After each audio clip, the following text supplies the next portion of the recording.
ಮೂರ್ತಿತ್ವೇ ಪರಿಕಲ್ಪಿತಸ್ಯ ಶಶಭತೋ ವರ್ತ್ಮಾ ಪುನರ್ಜನ್ಮನಾಂ ಆತ್ಮೇತ್ಯಾತ್ಮವಿದಾಂಕತುಶ್ಚೇತತಾಂ ಭರ್ತಾಮರಜ್ಯೋತಿಷಾಂ ಲೋಕಾನಾಂ ಪ್ರಳಯೋದಯಸ್ಥಿತಿವಿಭುಶ್ಚಾನೇಕಧಾಜಶ್ರುತೌ ವಾಚನ್ನಃ ಸತತಾತ್ಮನೇಕಕಿರಣಸ್ತ್ರೈಲೋಕ್ಯದೀಪೋ ರವಿಃ.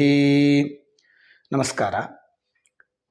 ಮೇಷದಿಂದ ಆರಂಭ ಮಾಡಿ ಮೀನದವರೆಗೆ 12 ರಾಶಿಗಳು. ಆ 12 ರಾಶಿಗಳಿಗೆ ಒಬ್ಬೊಬ್ಬರು ಅಧಿಪತಿಗಳಾಗಿರ್ತಾರೆ. ಮೇಷದಿಂದ ಆರಂಭ ಮಾಡಿ ಮೇಷ, ವೃಷಭ, ಮಿಥುನ, ಕರ್ಕ, ಸಿಂಹ, ಕನ್ಯಾ, ತುಲಾ, ವೃಶ್ಚಿಕ, ಧನು, ಮಕರ, ಕುಂಭ, ಮೀನ. ಈ 12 ರಾಶಿಗಳಿಗೆ ಅಧಿಪತಿಗಳು ಯಾರ್ಯಾರು ಅನ್ನೋದನ್ನು ನೋಡೋಣ.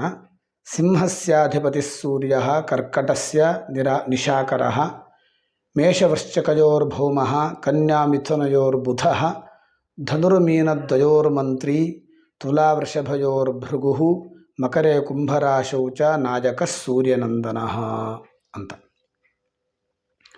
ಅಂದರೆ ಸಿಂಹರಾಶಿಗೆ ಸೂರ್ಯನು ಅಧಿಪತಿಯಾಗಿರ್ತಾನೆ, ಕರ್ಕಾಟಕ ರಾಶಿಗೆ ಚಂದ್ರನು ಅಧಿಪತಿಯಾಗಿರ್ತಾನೆ.